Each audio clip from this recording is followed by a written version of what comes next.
go. Unfreaking believable. Unbelievable. I gotta be honest with you, that game drove me nuts. I cannot believe the Buccaneers lost that game. Wow. I don't even know what to say. Tough one. Man, that was an absolute blazer from Cooch, wasn't it? What a crazy game. The Bulls are bowl-bound for the third season in a row. An incredible performance. And listen, we know the competition. They did what they had to do. No more silver linings. No more moral victories. It was put up or shut up time. And boy, did they rise to the occasion.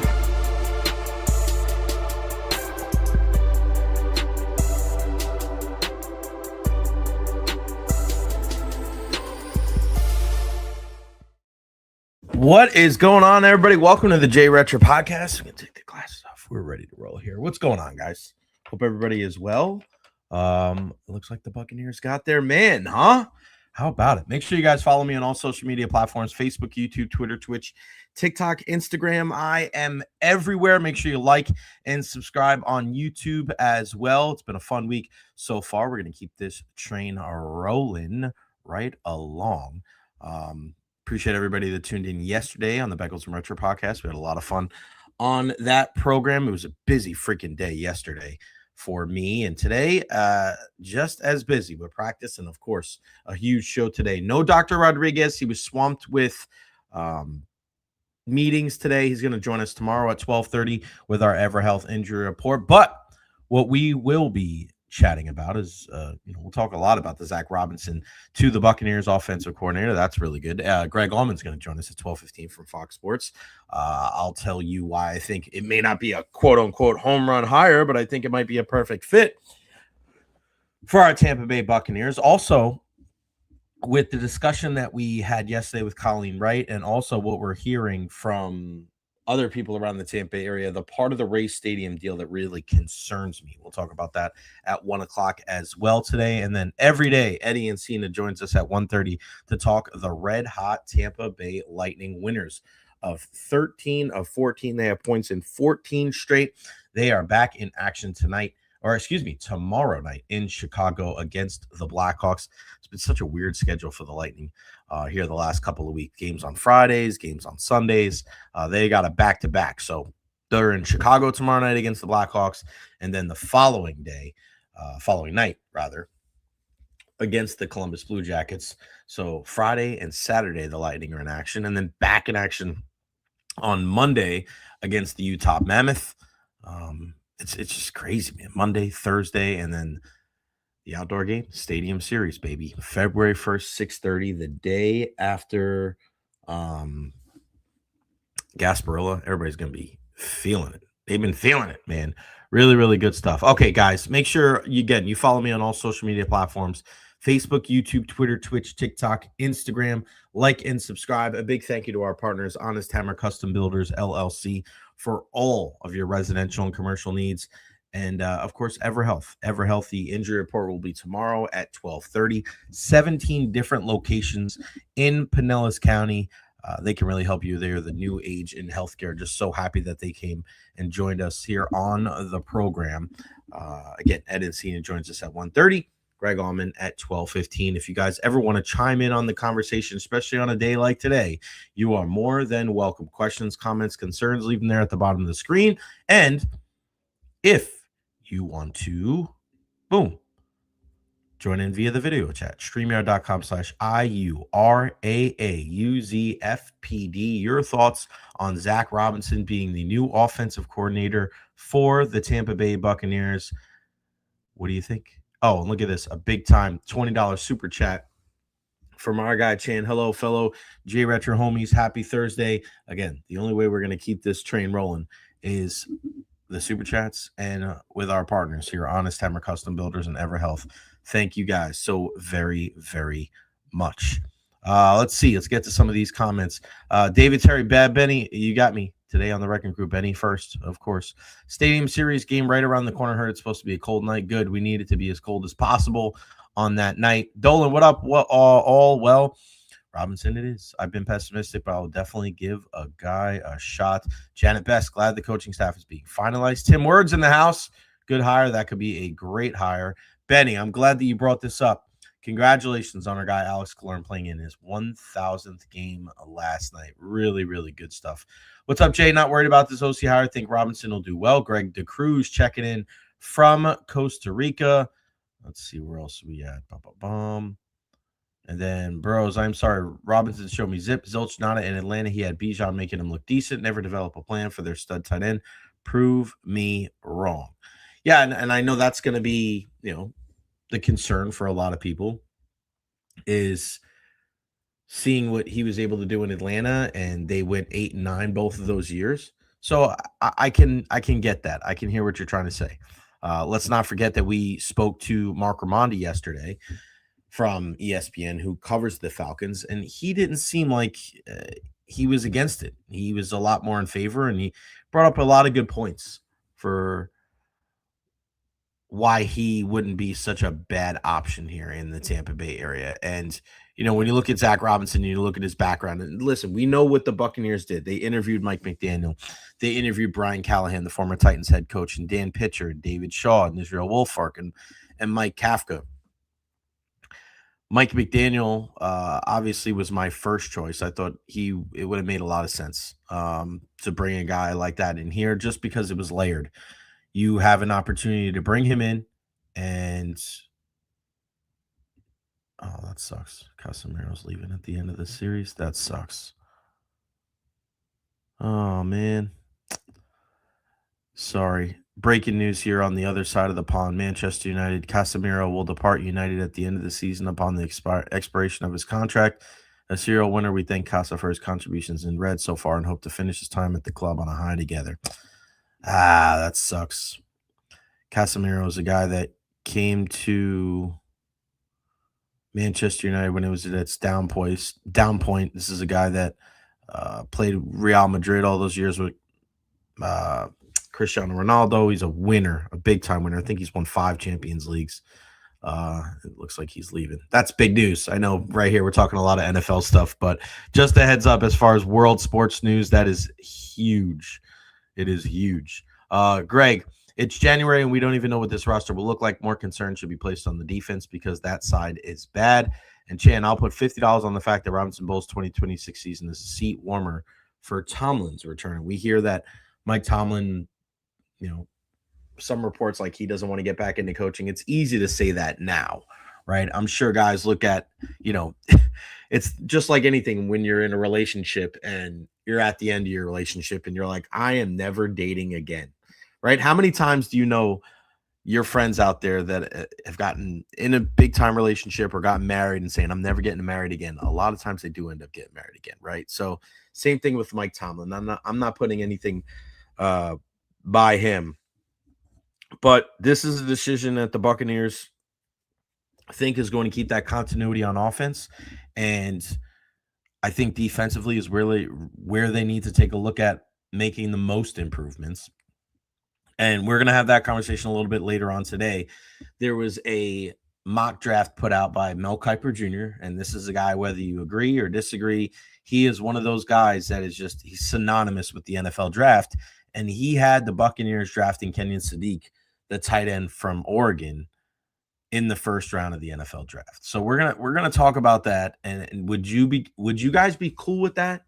Because when I saw that, it made me sit up a little bit. What happens if the Buccaneers take a tight end in the first round of the NFL draft? I'll give you my opinion a little bit later on. Greg DeCruz, 3 wives, 1 football team at the same time, Greg? My God, look at you, man. What are you, Mormon? But the big news here in the Tampa Bay area today, the Tampa Bay Buccaneers,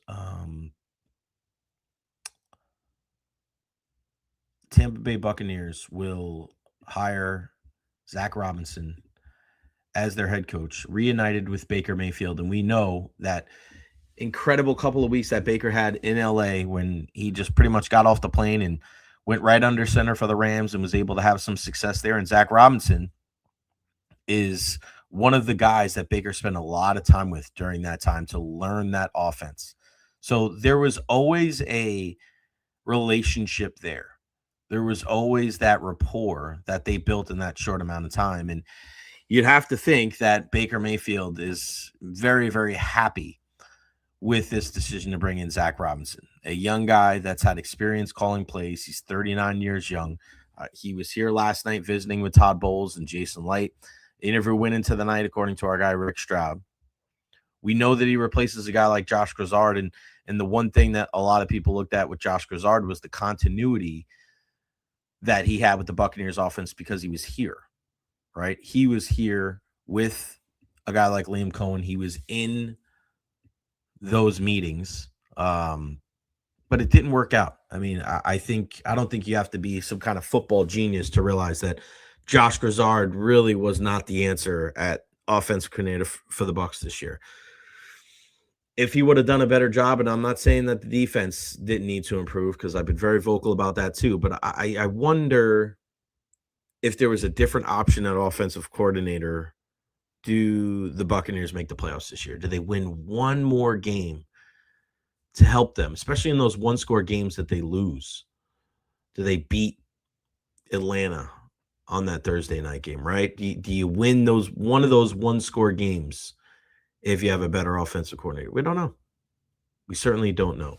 Greg wants to bring in Tyler Algier to replace Rachaad White, addition by subtraction. Yeah, I mean, that's the thing with this Buccaneers offense is how much different it's going to look. And I just articulated that Mel Kiper Jr. had the Buccaneers picking a tight end in the first round of the NFL draft.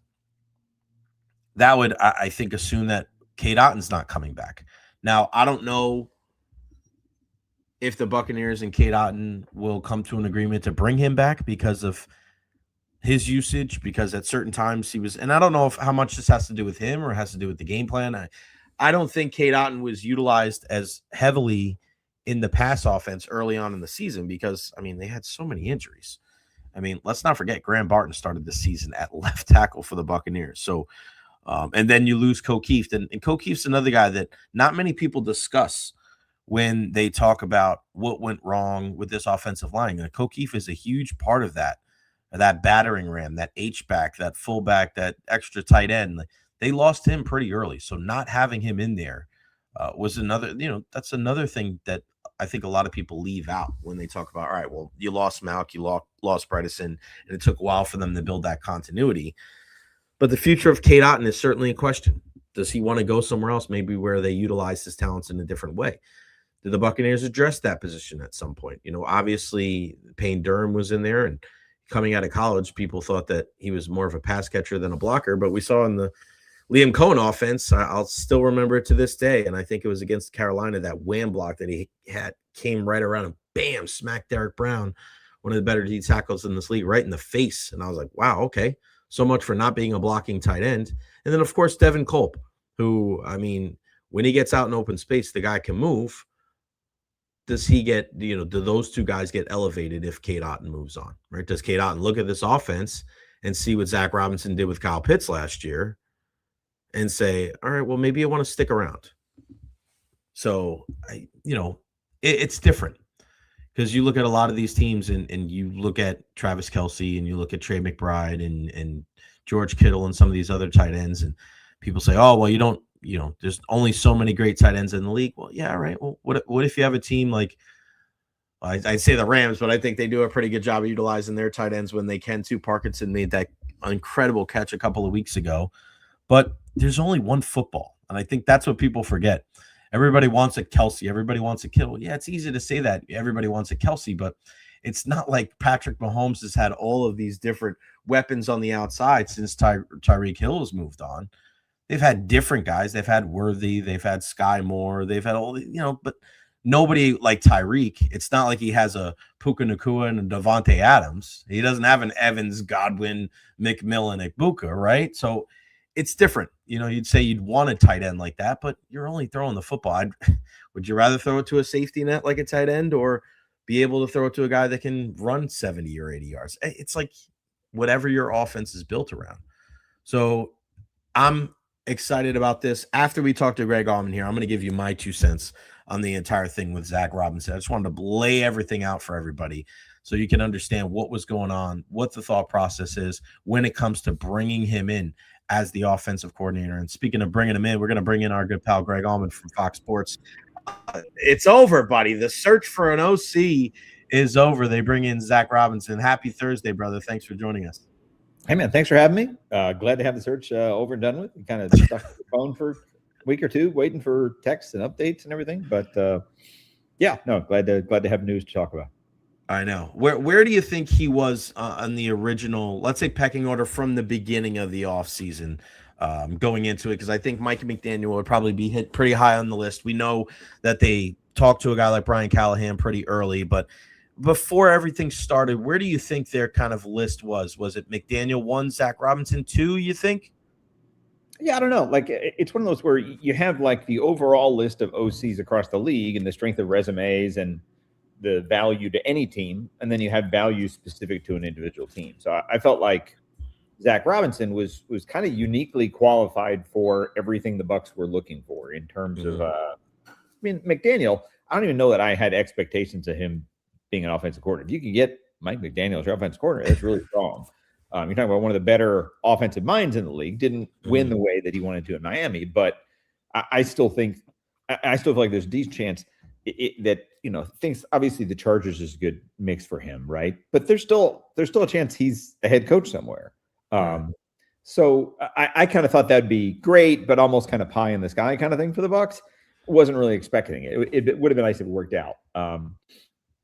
The Zac Robinson thing is just that he has most of the things that they valued in their recent offensive coordinator searches, and that's familiarity with Baker Mayfield, a similar offense in this Rams tree to where you're not branching off and making everybody learn a whole lot from scratch. He's been a play caller before, and I felt like as they got younger and younger with each of these hires, it kind of came back to bite them a little bit. Maybe they went a little too young or a little too inexperienced with Josh Broussard. So I really thought they would try and get somebody who's done this and wouldn't be learning it on the job in 2026. You can certainly say that for Robinson. He's done it the last 2 years in Atlanta. Kind of to about the same overall success that the Bucs have had. I think had certain things he doesn't have here in Tampa, was certainly missing some things he'll have in Tampa. So no, I thought he was kind of the most obvious match without like really reaching and being super ambitious. Todd Monken would have been more proven, probably a better overall resume, but also a decent amount older. And if you want to get younger as they have, he would go against that trend. So I feel like Zac Robinson's still a fairly young guy in that same cluster of ages where you'd put Canales and Cohen and Broussard here. So no, it kind of made sense. I mean, there's obviously some that are even more upside. I mean, Nate Scheelhaus, guy that I just don't know how many teams are going to be willing to wait. If the Rams win on Sunday, you're talking about waiting 3 more weeks. And if you don't get him, if somebody else is just a better look for him, the pickings at that point would be pretty slim. So I think as much as the Bucs liked Nate Scheelhaus a year ago and would like the idea of bringing him in, I just think it's a long time to wait, not knowing he's got all kinds of head coaching opportunities that would obviously trump anything he would have in Tampa. So you're having to wait for a lot of things to fall your way just to be in contention for him. And I think that's why they felt like they had a good thing with Zach. There's probably other guys that have more upside if they wanted to be bold and risky, but I think given where they are on the very verge of having a staff fired, I think having somebody that is a good hire might not be as great as some of the other hires, but it's probably a more proven commodity. That made sense for me. Now, when you look at how this offense is going to utilize, I know a lot of talk of the pistol and remember the Michael Penix Jr. versus the Kirk Cousins. But I don't know how often we see, and I don't watch all the Rams games. I've watched a lot down the stretch, but you would think at times there's a little bit more of a traditional, running game or traditional lining up under center with a guy like Matthew Stafford, who's been there, and obviously since, Zac Robinson was there a couple of years ago. So do you think there's going to be any type of hesitancy? Is there any type of learning curve when it comes to utilizing an offense that is going to best suit Baker Mayfield? Because I don't think if it was that big of a discrepancy, he would even be an option. So I think the experience of him going to a second spot and working with, different types of quarterbacks, I think it only helps Zac Robinson, right, Greg? I think so. I mean, obviously, a good OC is going to adjust to the strengths and the personality he has. And I think, Mhm. Atlanta, obviously, you had a strong offensive line, you had an elite run game, almost nothing at receiver this past year. I mean, when London was hurt, they had nobody to throw to downfield. Right. So he'll go from one of the worst receiver depth units in the league to one of the best, whether Mhm. Mike is back or not. I just felt like even as a two, like in 24, I felt like Darnell Mooney was really solid as a number two and a good value free agency pick for them. And then he really wasn't the same guy this year. And there was nobody else. I mean, obviously Kyle Pitts steps up and is kind of your primary pass threat there. But in terms of receiver depth, I think David Sills had a couple catches against the Bucks. Mhm. There are a couple names you can throw out there, but in terms of guys that had 20 or more catches on the season, not much. So now he goes from that to, even if Mike isn't back, to have Godwin, Ibuka, Mhm. McMillan, Tez Johnson, whether Shep is back or not, he'd be like the fifth there. So I think he'll adjust. I mean, I think it's one of those where he's worked with Kevin Carberry. I think he really likes Kevin Carberry. And I think Kevin will be back as kind of the blocking front of this offense, the run game coordinator kind of thing. I think those two have worked well together. So again, there's some continuity there. It's not like he's going to bring in all Mhm. fresh faces and new position coaches. I think he'll be able to keep some of the people that are already there on staff. But I'll be curious to see in the next 6 months as he evaluates what they have, how they'll tweak things. Because I think what we saw in Atlanta was a function of what he had in Atlanta. So it'll be similar, but also different what's here in Tampa. I was just speaking about this before you hopped on, and we talk a lot about the futures of Mike Evans and Levante David and Rashad White, and who could be on the way out, or right. What about a guy like Kate Otten? Where do you stand on Kate Otten? Because I am very curious. He's an enigma at times, right? At times, like you don't see him for 3 or 4 weeks as far as in the passing game, but then other weeks, like like in the last week of the season, it's like, well, he's probably the best, one of the better pass catchers on the team. And I don't know if a lot of that has to do with what they needed early on in the season because they were so shorthanded blocking and on the offensive line. Does he look at a situation of, wow, Zac Robinson in year 2 was able to get the best Kyle Pitts that we've seen, in the National Football League? Where do you think the future lies for Kate Otten? Do you think it's here in Tampa or maybe somewhere else? I'll be intrigued to see what his market is like. I think Cade Mhm. likes being in Tampa. I think he likes the offense he's Yeah. in. I mean, wasn't a huge role, but I mean, you look at his 4-year numbers, he averages 50 catches, 500 yards a season, probably could have more touchdowns for sure. But I mean, a guy that played whatever 90% of the offensive snaps, I mean, they leaned on him heavily these Yeah. last 2 years. So it's like you think about the free agents they knew they would have this spring. They went out of their way to extend Gedeke. They went out of their way to extend McCollum. Didn't do it for Mhm. Otten or White. And it's not to say that they couldn't. They still could do it in the next 2 months before free agency. And it wouldn't surprise me. The question is, how much do you want to pay? He's probably a $10 million a year tight end, I would think, on the free agent Mhm. market. I don't know where he wouldn't be as high as a Kyle Pitts in free agency. Just because Kyle put up really big numbers this year. Is younger, probably is seen as having a little bit more upside. Former top 5 overall pick. Yeah. So I don't know. It's one of those where if he wanted to go to an offense, this was an offense that really didn't value tight ends as much here in Tampa. It's like there's all this movement towards 13 personnel, having three tight ends on the field at once, and the Rams do it Mhm. like crazy. And you're seeing more and more teams use it because you can run out of it, you can throw out of it. It's a little bigger look than these teams that default to 3 receiver sets. So could he go to a team that just values the tight end more and maybe would want to pay more as a result? Absolutely. Yeah. That wouldn't surprise me.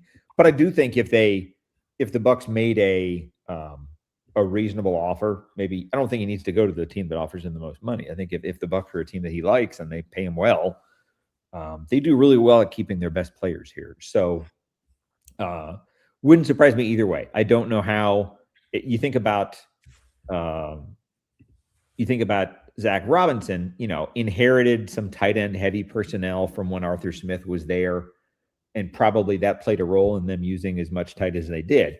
I think if you have a team that put a top 5 pick into the tight end, you're going to throw to that guy a lot, whether you Yeah. like it or not.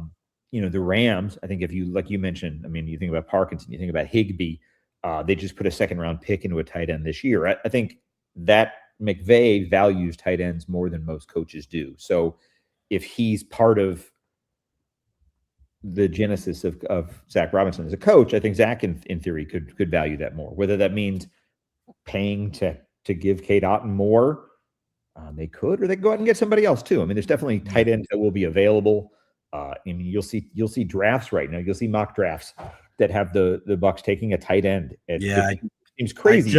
I just said that. I was like Kenyon Sadiq out of Oregon. I'm like, oh God. I like him. I don't know if the Bucs put their top pick into a tight end. I don't know that it's going to be read very well in the room. Just given how much they need at edge, at linebacker, at some spots on the other side of the ball that were kind of neglected last year. But it wouldn't surprise me if there was an Otton level draft pick in this class, a third or fourth round pick that can step in and be a major contributor. Yeah, no doubt about it. And we'll see, you know, Payne Durham and Devin Culp too, right? Like, where do they fit into the plans? Because, you know, they're known commodities, right? I don't know if every team knows their second and third tight ends as well as maybe the Bucs do, right? And what happens with a guy like O'Keefe going forward as well. So, you know, we're bringing in, you know, Zac Robinson's going to be this guy, and I think it is exciting. What are you getting from social media? I know it's tough because sometimes it's the perils and sometimes it's the negativity out there, but what do you think the overriding sentiment is from the Buccaneers fan base about bringing Zac Robinson in here? I mean, it's a mixed bag. I mean, I think there's definitely some that are disappointed. I think there's some that can kind of take it as like the best of what was left or the best of what was reasonable for them. I mean, again, I think people were excited at the idea of Mike McDaniel, and I think he, you know, to have him come in person for an interview to talk about Todd Monken and what's been, you know, a top 10 Ravens offense.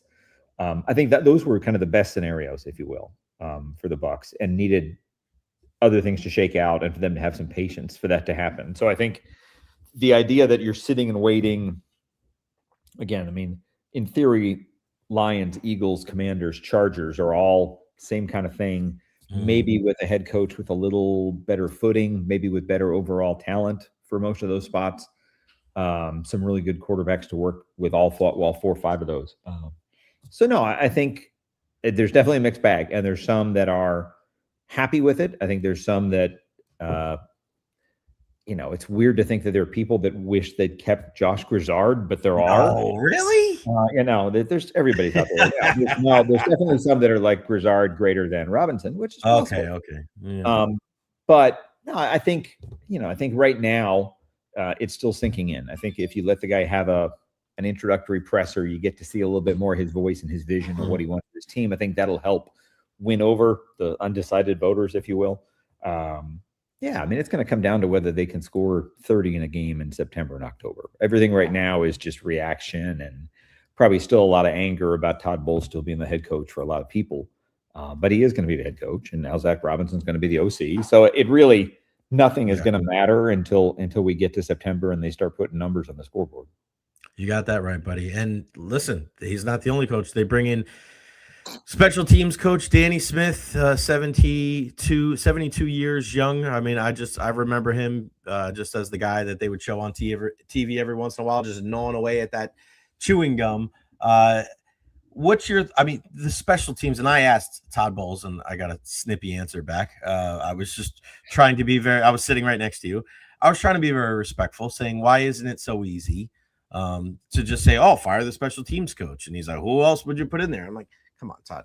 Everybody and their mother's been asking for Thomas McGahee's head since week 2. I don't think it's so out of the realm of possibility that I asked in a very nice way that why didn't you get rid of your pal? But what can fans expect here? And how much influence does a special teams coach really? And I talked to one of my softball buddies last night. He looked at me, he goes, Jay, as long as they don't mess anything up, right? That's the thing with special teams at the very least. Just don't take penalties, be able to cover on kickoffs, don't get kicks, blocked, right? That's it. Just be like nondescript. And I think everybody's okay. We certainly didn't see that with the Bucs this year. Yeah, I felt like, I think for most people, they were so done with McGahee. I think they would have been happy with anyone. If you or I were named special teams. Yeah, no doubt. Run with it.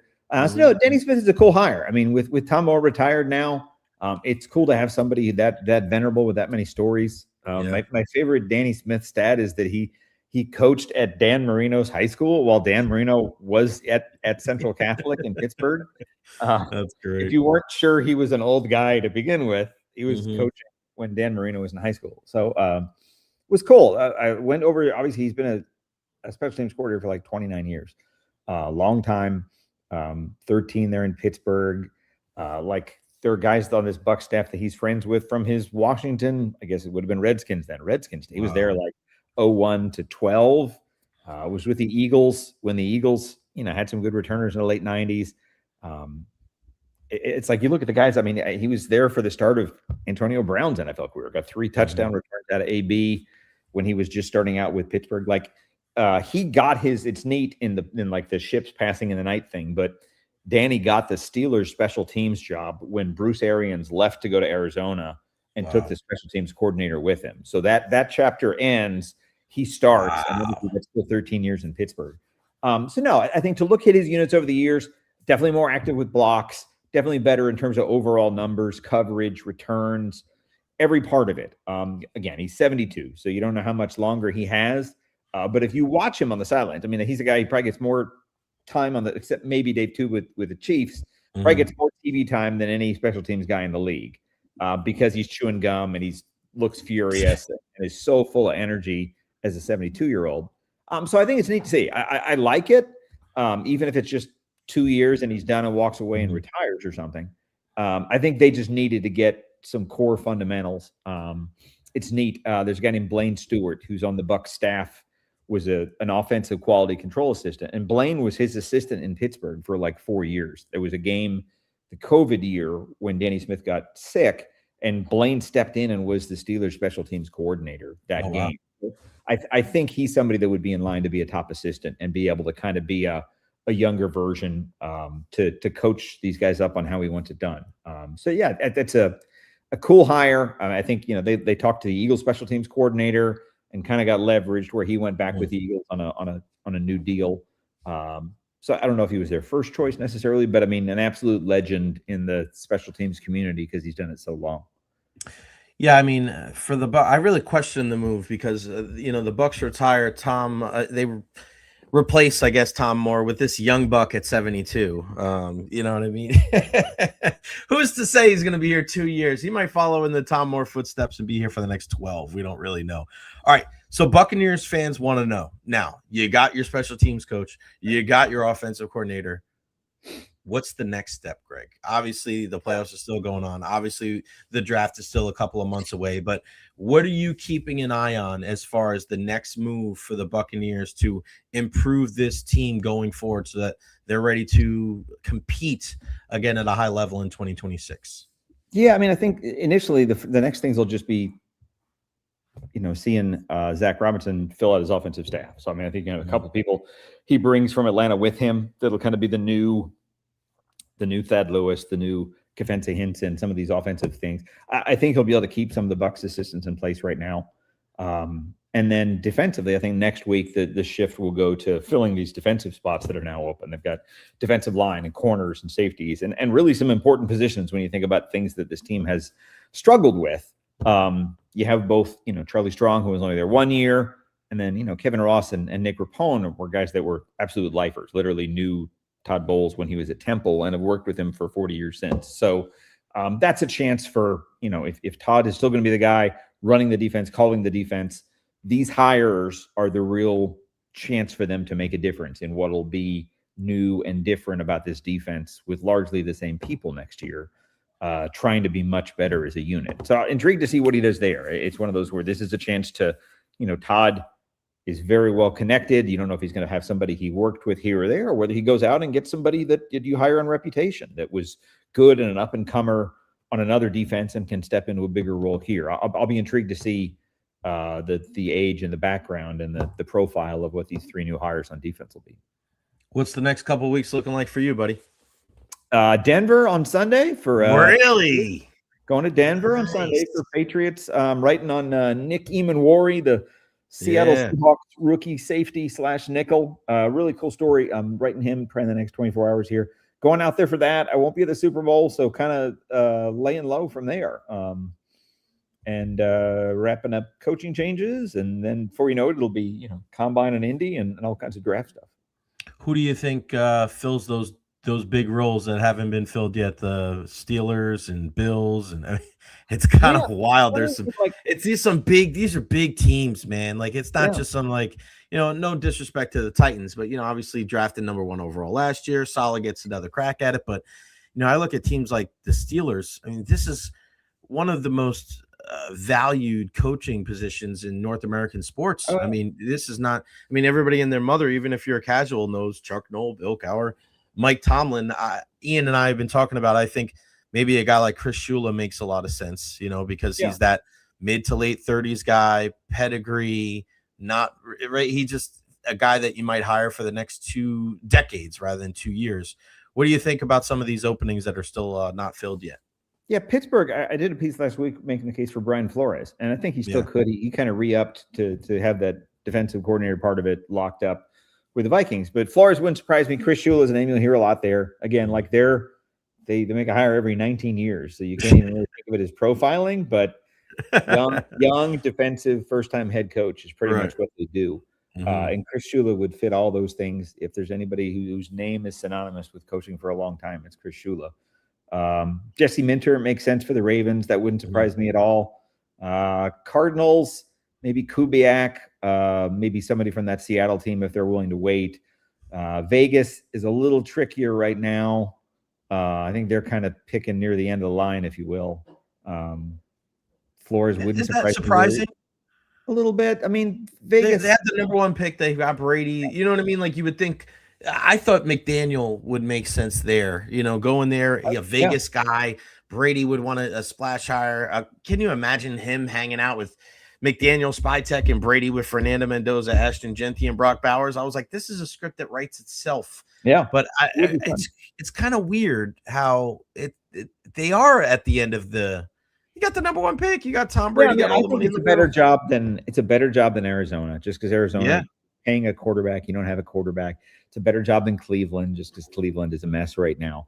So I would definitely put it ahead of both of those. Like I don't know what the Browns could be Monk in the Browns. I don't know what the Browns are going to do there.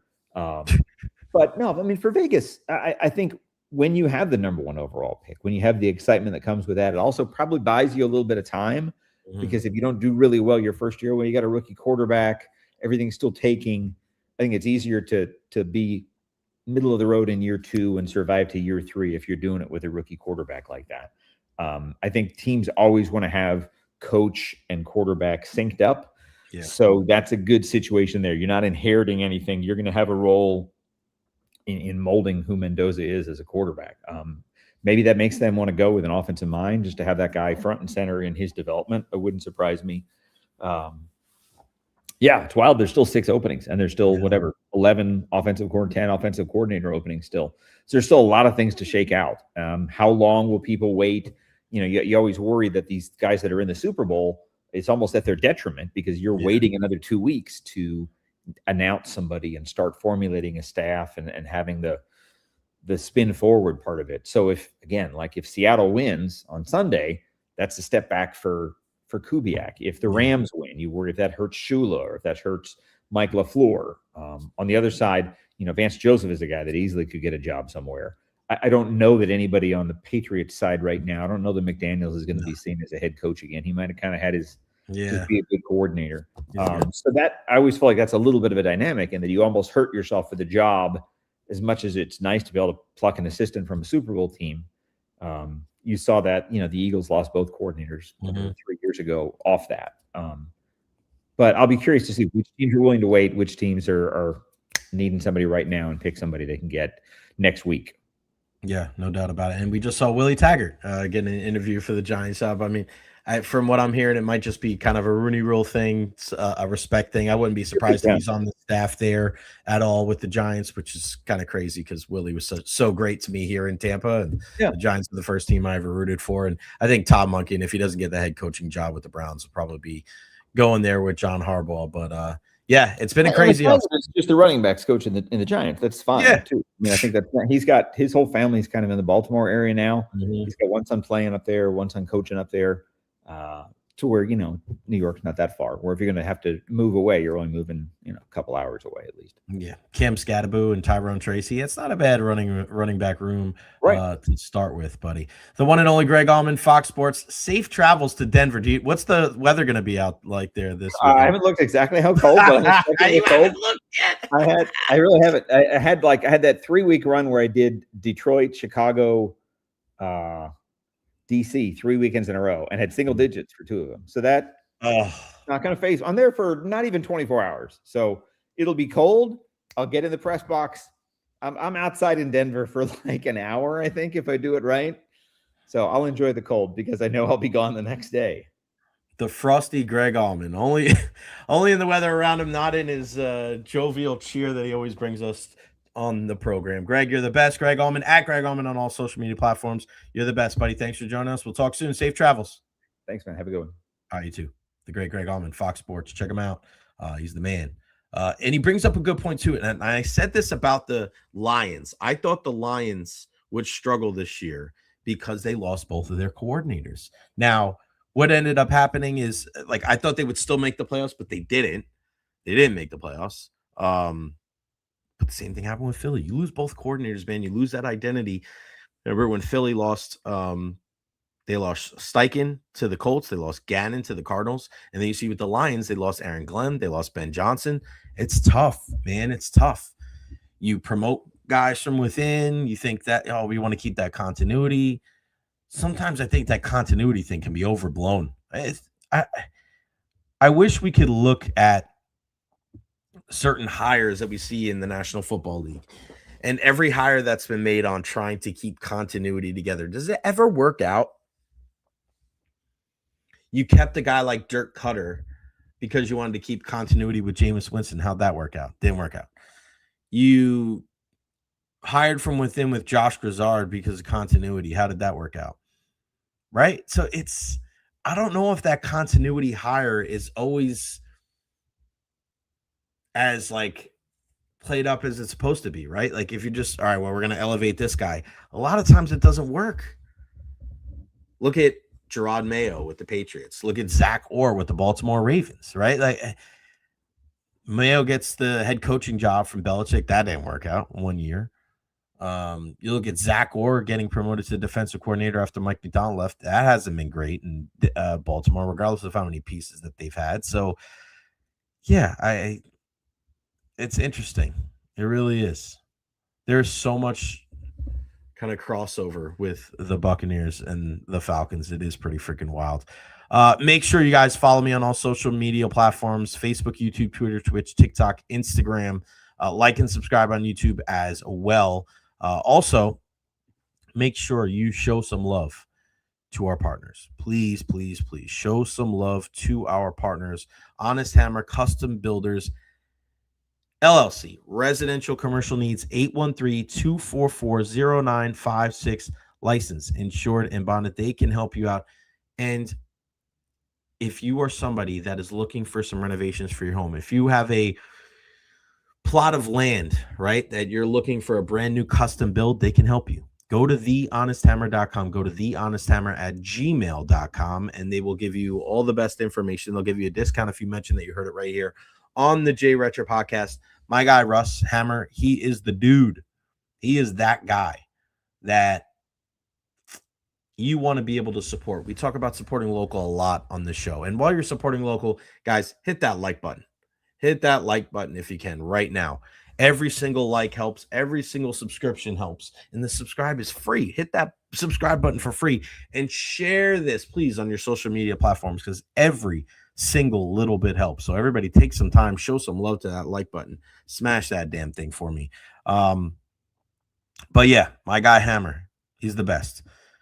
813-244-0956, The Honest Hammer, thehonesthammer.com, thehonesthammer@gmail.com. He is the man. And then, of course, EverHealth, our EverHealth injury report, usually at 12:30 on Thursday. He's going to join us tomorrow at 12:30, the great Dr. Carlos Rodriguez, to talk about all the other things that we've heard as far as injuries go in professional sports, including what the San Francisco 49ers are looking into. They are trying to figure out a way. Why are they so freaking injured all of the time?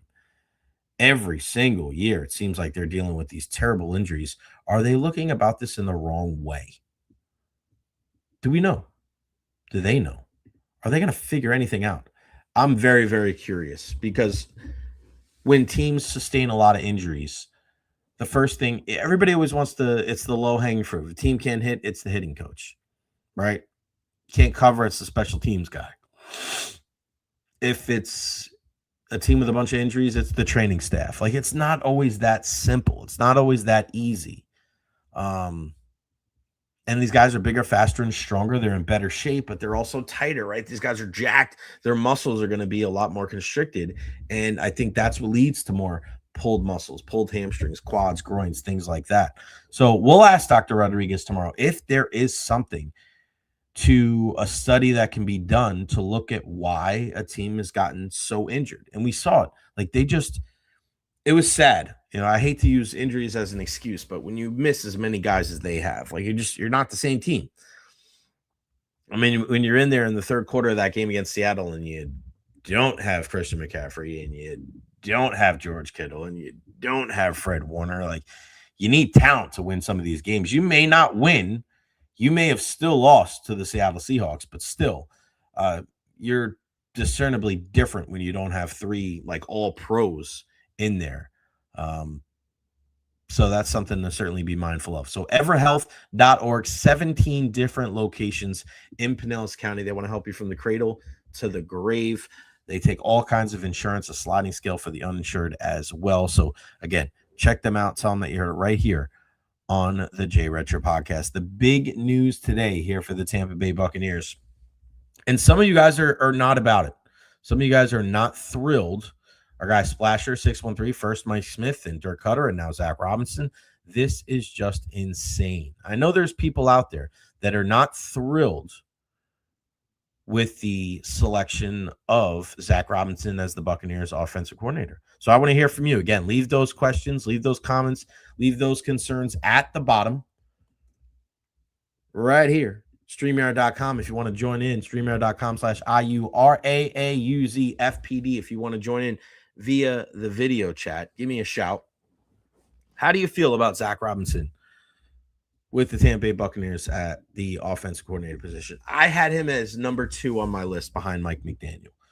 And I looked at that offense with the Atlanta Falcons and not having the wide receiver depth, as Greg just articulated, like he's going to have for the Buccaneers. I look at a guy that obviously learned from Sean McVay. And the big thing with me is I did not want a guy that did not have experience calling plays in the National Football League. I didn't want another Josh Grizzard. I didn't want to take another stab at, taking a shot at a shot in the dark, a guy that's a promising young mind, but he's never had that responsibility before.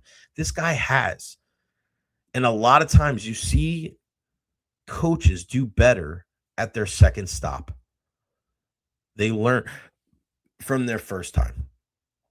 And sometimes you kind of get so bogged down of what it is and you kind of stay in that spot and you can't make certain changes because, it's your first time. Sometimes you have to fail in order to succeed. And I'm hoping that that's part of the reason why he'll succeed here. Not the only reason, not even the main reason, but just learning from his time in Atlanta and what doesn't work. If I'm a guy like Bucky Irving, I'm very excited to see what he was able to do because I thought he did a good job. And whether that's Sean Tucker or another back that's coming in here, and I saw somebody say, Kenneth Walker, you're not a starter on a team that's in the NFC Championship game and then coming here to back up Bucky Irving. And you're not going to bring in a guy. I mean, Bucky is going to be number 1, RB1 going into next season.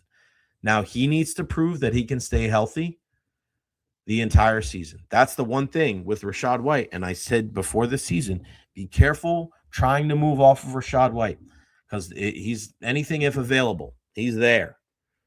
We haven't seen that from Bucky Irving. Haven't seen it. He's got to be healthy. Now, do you bring Sean Tucker back? I hope so. But you look at what Zac Robinson was able to do last year with the Atlanta Falcons. And I one of the things I really enjoyed with him is that he was still able to have a guy like Tyler Algier involved, right? You look at Bijan. Bijan ran for over 1,400 yards last year, over 2,300 total yards, 820 out of the backfield. But you look at it, even though he did have 7 touchdowns, Tyler Algier had 8. So he understood the way to break it down, the way to make sure that you kept those carries under 300 for Bijan Robinson, because every single one mattered. And Algier, of course, had some of the tough yards. And you ran the ball a little bit more down the stretch, knowing that Michael Penix Jr. wasn't there and it was more Kirk Cousins. I just think that there's these little things. And listen, am I blown away? Am I ecstatic? Am I over the moon? No. Is it a home run higher? Probably not. But I think it's a double or a triple. I still think it's an extra base hit. I really do. I think this is, I mean, you put so much stock into what the offensive coordinators play. You want a guy to be open-minded. You want a guy to be able to look at different things. And you know, if he's there with Todd Bowles and Jason Light, listen, they have to get this right. Because if it doesn't work out well this year for the Buccaneers, Todd's gone, and people start questioning Jason Light. Because outside of his relationship of Bruce Arians and Tom Brady, people are really going to start looking outside of those years, including the Glazers. Not many times as a general manager do you get that many opportunities at another crack at a head coach and another crack at a head coach and another crack at a head coach. It just doesn't happen like that. They have to get this right. That's why they interviewed Callahan a couple of times. That's why they interviewed Pitcher. That's why they interviewed Monken. Like, you know, Zac Robinson, that guy. I mean, this is a guy that they think is going to lead them to success big time with this offense. Rolly's in the house. $5 super chat. Thank you, Rolly. Considered Brian Callahan and Dan Pitcher were left to choose from. I'm pretty happy with Zac Robinson. I'm with you. And also, Chan with the $20 super chat. Chan with the $10 super chat. Thank you, my brother. 30 to 40 points in September. October won't convince me. The problem with the Bulls coach teams the past Turkey Day swoon of 6 to 8 games where they look awful and tank their playoff seeding, not gonna fall for it. Yeah, I don't think if that happens this year, anybody would be surprised. But I tell you what, if Todd Bowles really wants to keep his job beyond 2026, it would behoove him to have a little bit more consistency when it comes to the middle and the back end of the season. No doubt about it. And we finally get the official release from the Tampa Bay Buccaneers that Zac Robinson, and we knew it was confirmed, but we just got an email from the Buccaneers locking it in.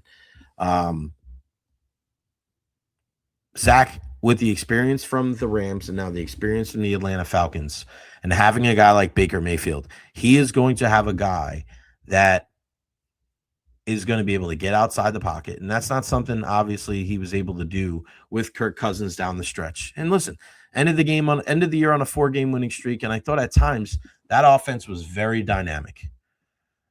Now, it hurts when you don't have depth and then you lose a guy like Drake London. But I look back at not last year, but the year before, the big comeback win they had early in the season. I think it was against the Eagles, where Cousins led him down the field, and just looked at some of the play calling there, getting Drake London out in space. Penix at the end of the year making a throw at the end of the game. There was a certain, and I know I'm talking about it because it's individual players, but I liked some of the calls that he was able to put together. And you think about it too. What couldn't the Bucs do on defense? They couldn't stop the running backs out of the backfield.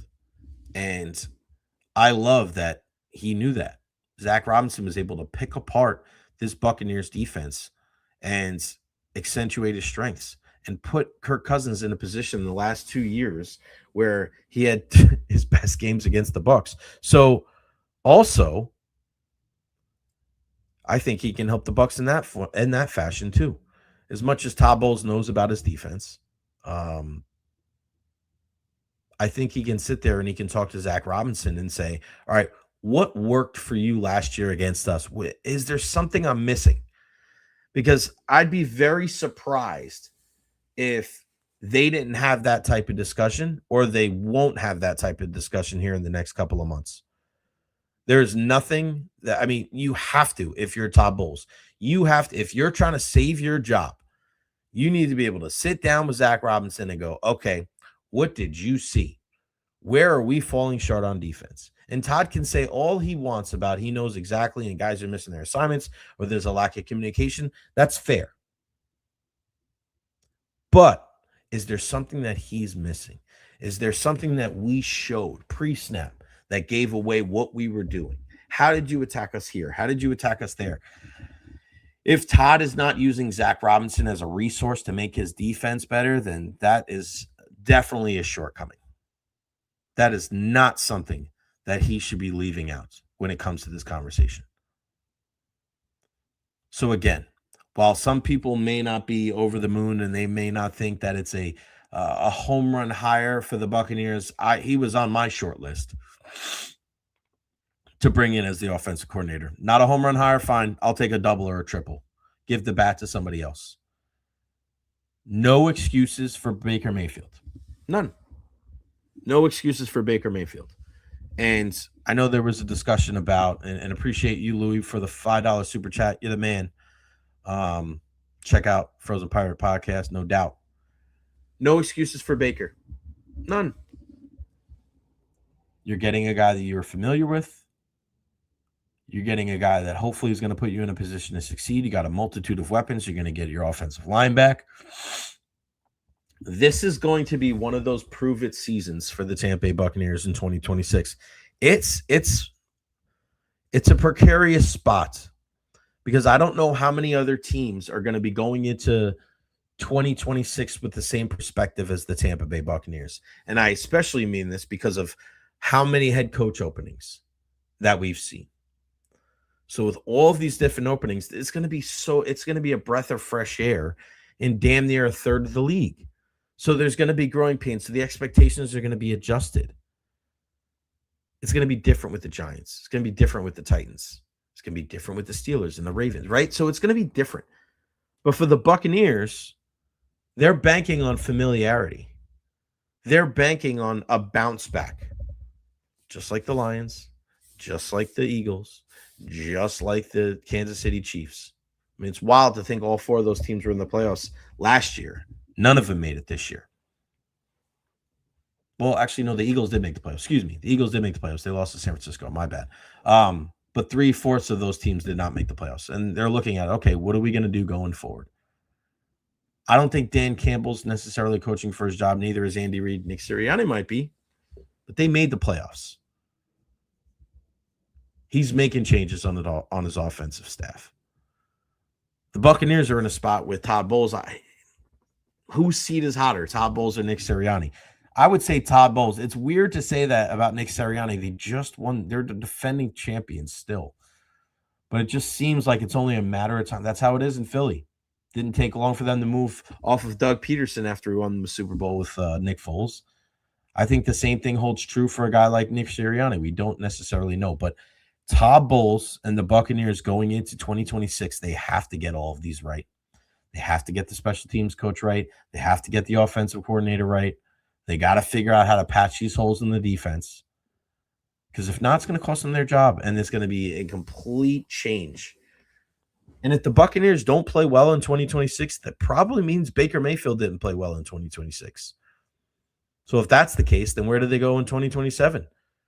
If they struggle out of the gates, the Buccaneers are not going to be rushing to Baker's management and say, hey, let's get an extension done. They're just not. They're just going to take it and they're going to piece it together. I don't know if we're ever going to get to a situation where Baker is signing a 6 or 7 year deal. I don't know. He needs to be able to play better down the stretch. He needs to be able to play better when he's not 100%. Because what makes him great, what puts him in the conversation of an MVP, unfortunately, puts him in harm's way. And it affects the way he plays. And it affects the success of the team. It's just natural. It's a natural osmosis of things where quarterback's not playing as well. That's going to bother you.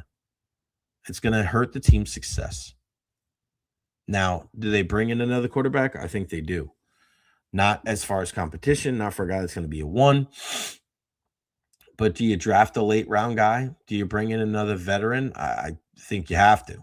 Because we saw with Teddy Bridgewater, and everybody was like, oh, Teddy Bridgewater. Look, I did not love what I saw from Teddy Bridgewater when he got in the game. Did you? That was rough. That was rough. King Cook, Baker's worried about stiff. I like that kind of stuff, though, buddy. I do. I everything to me is a little bit too buddy buddy nowadays as it is, right? I'm a kid that grew up in the '90s with the Knicks, and like that was my squad, right? Fighting the Pacers and the Bulls, and like Charles Smith and Charles Oakley and Anthony Mason and Patrick Ewing, like John Starks, like those are my guys. There's too much of this buddy buddy stuff and happy go lucky after the game, whatever. But during the game, like I want to see guys not go over the line and fight, but I want to see some intensity. I want to see guys playing like it's their last game. If not, it's just like, all right. Because they're obviously operating on a different playing field than the rest of us. Obviously, they're millionaires. Yeah, man, I'm a Knicks fan, buddy. Come on, where you been? You ain't new. Listen, Chan, that was my guy. Charlie Ward was my guy. I love that dude. That's why I like Florida State, because Charlie Ward, he was my guy. Love the Knicks, man. Love the Knicks, my peoples. Yeah, to this day, bro. I mean, my God, like if they win it, that's the one team I think that I grew up and I haven't seen win. Yeah, I mean, Manchester United has won the Premier League since 2009. Duke, I was a Duke fan, still them. Rangers won in 94. Yankees won all those times. Giants won a bunch of times. Yeah, the Knicks, man. Eric B. and Rakim? Yeah, of course. I was an MC Shan guy. Eric Sermon, Keith Murray from my neck of the woods, Meth and Redman. I'm a Biggie guy all day.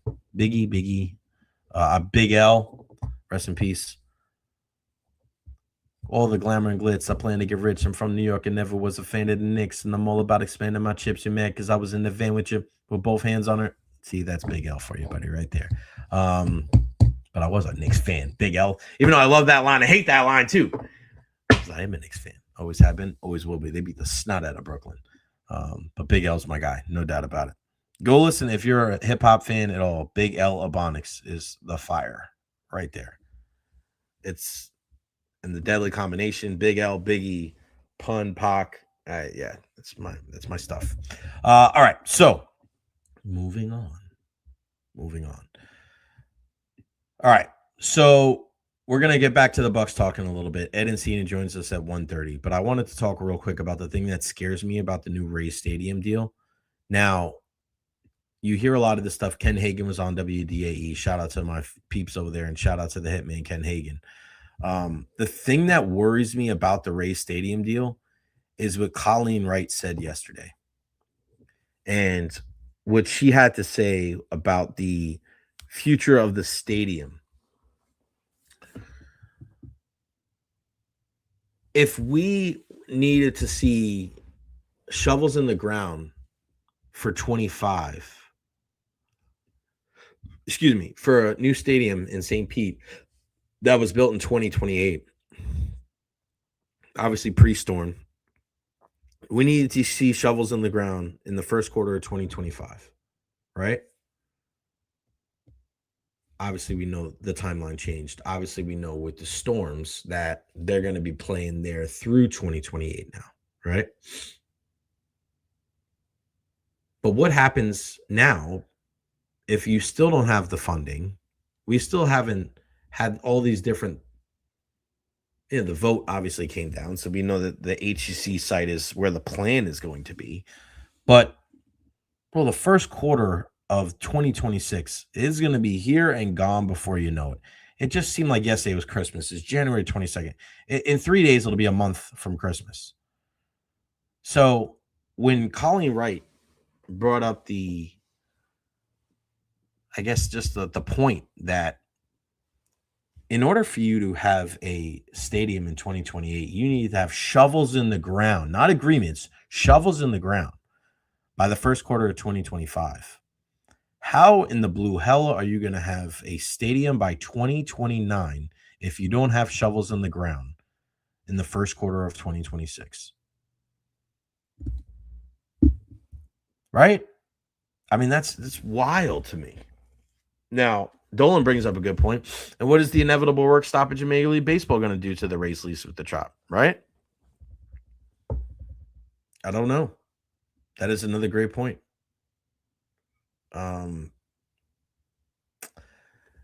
That I wonder if that changes the lease agreement too. What happens if the entire year, right? What happens if they don't play baseball for an entire season? Does that mean, or does that hold on, we're getting some info about is today Tuesday? Next Tuesday? Tuesday the 27th, 1 o'clock. Zac Robinson media availability at the Advent Health Training Center. Unfortunately, I cannot go because I'll be here with you guys. So yeah, we do not know. That's a great point, Dolan. And that's a question that we'll ask Colleen right now. I'll actually text her that. If there is a work stoppage in baseball, and let's say there's no baseball in 27 or no baseball, in 27, right? Let's say there's no baseball in 27. Does that mean they can push the date back to 2029? Does that stop any of the work being done? It's a fair question. And I'm with you, Hammer. I think we are on our way. I think we are on our way to a lockout. The lockout would help, maybe. But also, does that stop certain areas, right? Does that stop people from doing their jobs? A lockout is inevitable. The price discrepancies, and it's hard to fault the Dodgers because they're operating within the rules. I mean, but it's kind of crazy to think. I think Kyle Tucker, I saw yesterday, is going to make $1 million per his salary this year and a $64 million signing bonus. Here's your check, 64 milli. Goodbye. Bro, that shit is crazy. It is wild. I mean, if you're baseball, your money's all guaranteed anyway. So what's the difference between, right? That's the thing that they're going to have to do. As much as everybody talks about we talk about the lockout, we talk about salary cap and salary floors and things like that. The other thing that is going to need to be talked about is these deferred payments, like we see with Shohei Ohtani, like these contracts where it's such a low salary, but the majority of that money is put into their signing bonus. That's going to have to be part of the discussion. Part of the discussion is going to have to be you're only going to be allowed to put a certain amount of money on that signing bonus. Because why doesn't everybody do that then if they're all guaranteed contracts, right? If you're a guy and you're having trouble and you just want to just pay the guy freaking flat out, why doesn't everybody do that? The Dodgers have found a way. There's always things in sports. There's always things in life, right? These government officials that find their way and they can navigate through the red tape and they don't have to pay the same things that you and I have. We do it on our taxes, right? There's just always a way. Where there's a will, there's a way. And that's what's happening with the Dodgers. People are all pissed off about it. I get it. I understand. But they are going and they're navigating through these waters. They'll probably win the World Series again, because if it's not them, who's it going to be? The parity in baseball has taken a huge hit because of this. And if you're the National League, like the Mets, they go out and they make a deal last night, bringing in Peralta after signing Bo Bichette, after trading for Luis Robert. Like, they're doing what they can. They're doing what they can. They'll have Benj, Robert, Soto in the outfield, Bichette, Lindor, Marcus Semien, and whether it's a Beatty or a Vientos, they're doing what they can. They lost, obviously, Edwin Diaz in the offseason to the Dodgers, but we'll see. But this Rays Stadium piece as far as HEC goes and as far as people saying yes. Okay, that's the first. It's before the first step, as Colleen said yesterday. But Ken Hitman said it, and we heard Governor DeSantis say this as well. If it doesn't work in the Tampa Bay area, Orlando wants it bad. And whether people think it'll work in Atlanta or Orlando or not, it's got to work here. Because if it doesn't work here and they don't find an agreement and we're sitting here with our hands in our pockets in 2028, then what? Then it's not up to you. How long do you need to get this job done? I'm sick of all the lip service. Until I see shovels in the ground, I'm not enthused. I'm not optimistic. I am realistic. And you guys are pushing me towards pessimism. It's the same shit all the time, man, with the Rays. Holy smokes. It's like a bad birthmark with these guys. All the time we're talking about all these, if this happens and could this happen. There's no just like set it and forget it like a rotisserie, the rotisserie microwave back in the 90s, a Ronco. I'm Ron Popeil. Look, you can keep two vegetables steaming piping hot while you cook your rotisserie chicken. That's what it is, even with the Bucks, with the Lightning, with the USF, with the Rowdies. Just go and enjoy. The Rays, it's always something. Shopping at the bargain bin, trading away your favorite players, not knowing what the deal is with the stadium, not paying for guys, not being a player in free agency. It's like, oh, come on, Rays. You make it so hard. We live here in the Tampa Bay area for convenience. We want life to be easy. And they just make it so damn hard. Please get this done. Please get this done. All right. So back to the Buccaneers. So there was a mock draft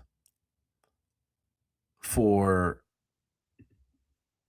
and of course, again, I said this before, Mel Kiper Jr. So for Mel,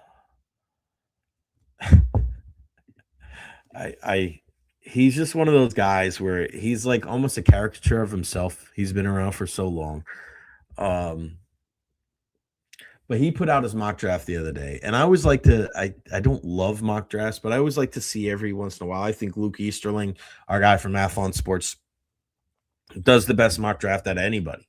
And it's ironic because my brother actually brought it. He's like, do you know Luke Easterling? And I'm like, yeah.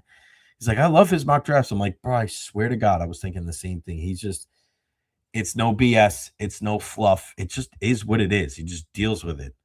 And I love his mock drafts more than anybody. But Mel Kiper Jr. has Kenyon Sadiq, the tight end for the Oregon Ducks, as a guy that the Buccaneers should go with in their draft. I don't quite get it. Hammer, he's here. What's up, brother? What's happening, man? I wish I was Greg Auman. That he's the man. Sorry, buddy. He is. No. What's going on, butter? Man, so I know you just switched from Rays to Bucks, but you're good. I'm almost like of the ilk right now that I'm more excited for the Rays than I am the Bucks. Really? Honestly. Yeah, man, because I've been talking about, you can ask my family, I've been talking about this for decades, that the stadium needed to be where the Yankees are and just swap both of them. Because all the old people are coming down for spring training, put them in St. Pete. That's kind of what that vibe was. It's changed now. But if they just swap, now Jordan Steinbrenner did a lot for the city. Yeah, so he was never moving. We knew that. But that spot is prime. Now, why it's prime, they're developers, right? They're developers. This is what they do. There is zero chance they signed and bought a contracted team, the Rays, before they had any of this emotion. I wouldn't have been surprised if Zalewski would have talked to the DeSantis before this ever happened to say, hey, what type of funding can you help us with before they even started talking about where it was going to go. So now DeSantis has said, listen, we'll help you with roads. We'll help pay for some of the roads. That's a huge feat. A lot of people think that traffic is going to be terrible. Those people don't go to Bucks games. Yeah. I'm at every Bucks game, and honestly, it's not that bad. Like I park over I don't want to tell everybody my secrets, but I park in Don't tell. houses so you can get out the back way. I can't imagine sitting in the lots that long. Mm-hmm. But as a contractor, you can develop this land as easily and as planned as you would like, right? So you start with the stadium. Number one, wherever you put it, the stadium is the focus. That's your 2 to 3 year. We're building this right now, balls to the wall, just stadium. After that, everything else can fall into place. The parking is already in place. The roads are functional as they are now. They shut down Himes after Bucks games to let one flow down to the interstate. So they've got it all figured out. They're just going to have to focus on that stadium. And once they get the stadium rocking and rolling, everything else can kind of fall into place there. It's going to take some time. Let me ask you this, though, because you just said it's going to take some time. When you look at this situation, and I don't know if you heard what I said about Colleen Wright, they said that if they were going to have a ballpark ready in 2028, they needed to get the shovels in the ground by the first quarter of 25. Well, if you need to, if you got to get in the new stadium in 2029, you got to get shovels in the ground in the next 2 months. I don't see that happening. No, I don't either. But again, they didn't really have the construction people in place. They didn't have, the resources that the new ownership do. This is what they do. Mm-hmm. They develop, they build, they have the people. They're already talking to people. They're already working on, I guarantee you there's a design that's kind of in the mix that nobody's seen, and they're working on pricing right now. Before I can give somebody a form, everybody always wants a quick estimate.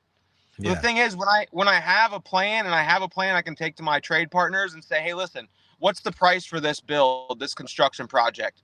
They give me their price, and I bundle all that together. I give them a cost plus contract. I add my 30% at the end to manage the project, pay my fees and everything. Mm-hmm. But ultimately, that saves them from change orders and costs down the road because I have a plan. I can take it to my trade partners, and now they're accountable with my contracts, with the drawings and whatnot we have ready to go. Right. I guarantee you all that's already happening. When they get the okay from the city and they find the funding to make it happen, I think you're going to see shovels in the ground probably within 3 months. Really? So from 3 months from now, you're talking about. So how long do you think it's going to take for them to get that agreement done? It's going to. They had that first vote the other day, didn't they? Yeah. So it could be a lot of things could be happening. And what my main point is, the infrastructure around it doesn't need to be touched. Down in St. Pete, you're talking about changing the entire roadway, kind of like Vinnick did with downtown Tampa. He had roads shut off, got all that infrastructure first, which took 3 to 4 years to get the infrastructure right. You would have had to do the same thing in St. Pete. With the HCC site, none of it. The parking lots are already there.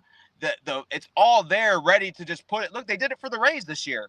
They did it this year. They just proved it. So you're going to use all the same parking lots, everything there. They don't have a bridge to get across yet, but they've got cops that can get people across the street. They may build a bridge before that happens. Yeah. But it's possible. But I'm more positive for this than I am that we've been talking about with the Bucks just kicking the can down the road for another year. Hammer, you're the best, buddy. Thank you, my friend. So, you're the best. See you guys. Thank you, pal. Great stuff there from our guy. Remember, Honest Hammer Custom Builders. He's got it all, buddy. That's the way you want to support local. Support my guy, thehonesthammer.com, thehonesthammer@gmail.com, 813-244-0956. I like it. You're getting me optimistic, Hammer. You're getting me more optimistic than I thought I would be. You might be a little bit more optimistic than me, though, my friend. I still need to see a little bit more. I still need to see something get farther down the road, because there's still a lot of questions. And again, Colleen was telling us yesterday, there's a lot of questions that they had to ask, and not a lot of them were answered. And the big thing that I want to hear with this entire thing, that we want transparency. We want transparency. Give me the honest truth. Even if we don't like it, just tell us something. Give me a somebody help me, please. But yeah, all right. So we'll keep an eye on that. And again, we'll have Hammer on again if we get more information on as far as the construction side, because I think he's probably one of the best guys to talk about it. But yeah, Buccaneers, tight end, Mel Kiper Jr. in his draft. I look at this entire thing. If the Buccaneers draft a tight end with their first round pick, I'm going to lose my ever-loving mind. with as many holes as you have on defense, Jason Light cannot do this. You can't. Come on, man. You don't utilize the tight end enough. And I don't care. And listen, they'll put it out there and say, oh, well, look at what Zac Robinson was able to do with Kyle Pitts. Imagine what he could do with Sadiq. And I'm like, no, man, no.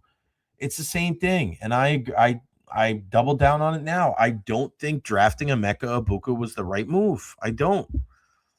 Not because he's not an offensive rookie of the year candidate, but it's because you have so many holes on defense. You could have drafted a bunch of other guys. You could have drafted so many of these other dudes to rush the passer or to play linebacker. It's crazy to me. Or trade back. Get multiple picks. I hope that if they're in a position, trade back, get another second-round pick, draft a wide receiver with that pick, or draft a couple of defensive guys and then draft a receiver or tight end in the 4th round or something like not your first-round pick. Go out and get a guy that can be a difference maker. Go out and get a guy that, and Scott Reynolds, I've been listening to him say this a lot recently for Pewter Report. The Bucs don't need starters. They need stars. Go get me a guy that's going to be a star. If you have to take a little bit of a risk, take a risk. Again, I think it's a fair point. Would Jason Light have ever drafted Warren Sapp? Think about that. No doubt in my mind, Jason Light would have drafted Derek Brooks. We can all agree on that. But for all this talk about drafting these good guys and be a man like Levante David, I get that, but you didn't win either one of your championships with 22 choir boys in your starting 22. Warren Sapp was a guy that slid down draft boards because of what was going on at Miami. Antonio Brown played a huge part in what has worked for this Tampa Bay Buccaneers, what worked for the Tampa Bay Buccaneers in 2020. Leonard Fournette was a guy that they wanted to kick off the team. Right? We got to start looking at this completely different. I don't want a team with 22 Levante Davids. I'm sorry. I want a guy that's a pain in the ass. You got to have different backgrounds. You need guys from different walks of life. It can't be 22 Levante Davids. You got to have a guy that looks like Cody Mauch. Right? You got to have a guy like Antonio Brown.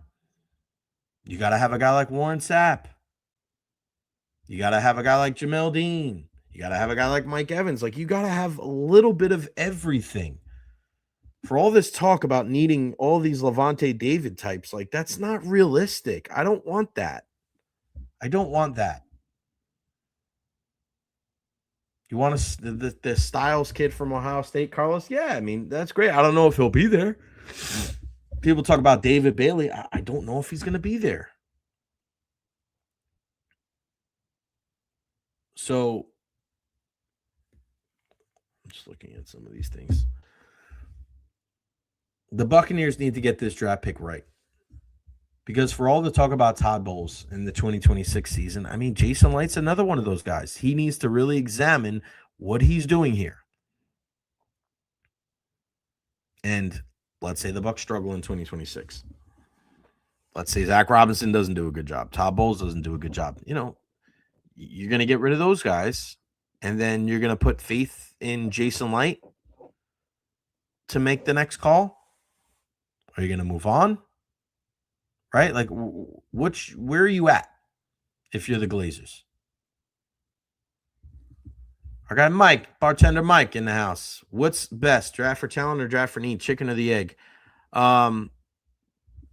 Listen, I think it's wild when people say oh, you only just draft best player available. No, you don't. No, you don't. If that's the case, are the Giants going to draft Ruben Bain this year? He's going to be the best player available. But you just drafted Abdul Carter. You have Kayvon Thibodeau. You have Dexter Lawrence. You have Brian Burns. You're going to draft another guy, another pass rusher? Are the Giants going to draft a quarterback? If the Giants have the number 1 pick, are they going to draft Fernando Mendoza 100%? No. Are the Titans drafting a quarterback? No. So when people talk about, oh, it's always best available, no, it's not. No, it's not. It's a combination of best available and your need and your best fit. I hate when people say it's only best available. No, it's not. And a lot of times when you just do, everybody talks about, oh, just draft the best players. Yeah, okay, that's fine. Sometimes it works. You could say Emeka Ibuka worked because of what he did offensively, but you can't tell me that they couldn't have drafted another wide receiver and he couldn't have done that job if you drafted a guy in the second or third round. Because he didn't really do much down the stretch, and your defense was shoddy at best. You got to get this right. You better get this right if you're Jason Light. And drafting a tight end would be a huge mistake. And I hope everybody understands that. When we talk about a mistake, it doesn't mean the guy's going to be a bad player. It doesn't mean he's going to be a bust. But you got to go out there and you got to get a guy that's going to help your team and also turn maybe a negative into a positive, one of your weaknesses into strengths. If that's not the case, then why are you drafting the guy in the first place? I think with the quarterback needy teams out there,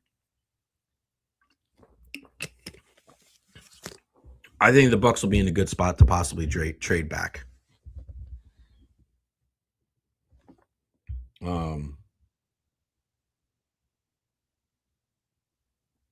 Okay, cool. My guy Ed Encina will be joining us here in a bit. We could just be completely honest.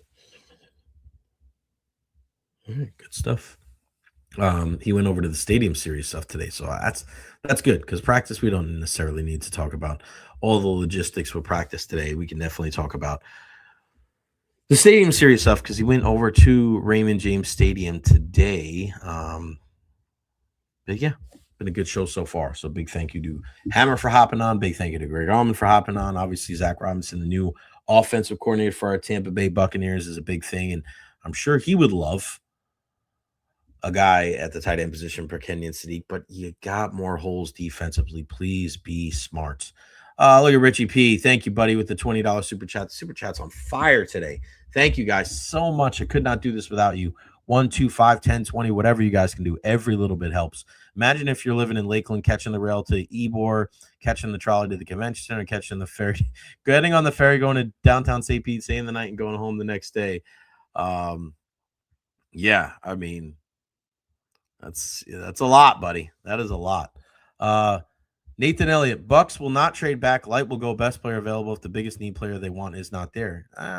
Yeah, I mean, they've traded back in the past, so I don't know, Nathan. David Terry, if we pick a tight end in the first round, I'm going to Bobby Boucher tackle Jason Light. There you go. There you go. And the reason being I think so, Nathan, is if they trade back, this team isn't one player away. They need multiple players on that defense. If you can pick up another second-round pick, another third-round pick, if you're telling me that the Buccaneers can trade from the middle teens to 20 or 21, still get a pass rusher, and pick up a second or third-round pick where they could pick up a corner or a linebacker, man, I think it would behoove Jason Light to be able to do that. You don't have just one spot. That's where I thought there was a miscalculation last year. Emeka Ibuka, yeah, great start to the season, but he didn't fit a need. I think it was quite the opposite. And don't tell me like, oh, well, look at all the guys that went down. Yeah, this team went into Kansas City and took them to overtime last year with Ryan Miller as your number one. You still drafted Tej Johnson. You had Shepard, right? And who's to say if you don't draft Ibuka, right? Let's just say if we don't draft Ibuka, does Jalen McMillan play in that preseason game where Teddy Bridgewater throws that ball and he gets hurt? Probably not. So then Jalen McMillan doesn't get hurt. We're having a different conversation. That's the way it goes. You got to fix that defense. You got to throw multiple assets at it. Outside, linebacker, do whatever it takes. Pendingos are back, baby. Look at that. My guy Nelly in the house. Make sure you watch Hell's Kitchen tonight. The finale. My good buddy Nelly, his daughter Jada, she's in the finals. She's representing the state of Florida. Shout out to Jada. It's going to be on at 8 o'clock tonight on Fox 13. Shout out to Jada. Good luck to her. My guy Nelly, again, Pendingos is back. A huge win. Game 1 last night against the number 1 team in the entire complex. We beat them last night on a walk-off. We're 1-0. Speaking of the last real oos, he's Eduardo Encina, looking good. Ed, I know you no, he's always throwing out the ones. I thought he meant a second. Ed, I know you didn't go to the Stadium Series thing today. You went to practice. No, I went the other way. I know. I'm just messing with you, buddy. I just told everybody you didn't go to practice. You had to do it, buddy. You had to do it. It's one of those things where, like, I hate missing practice, but pick your poison, right? It was at the exact same time. So you only have an outdoor game in Tampa every never. So you gotta go to those. What was going on over there today? No, just access with more guys from the league there. I was actually able to talk to the guys who are building the tent. Okay.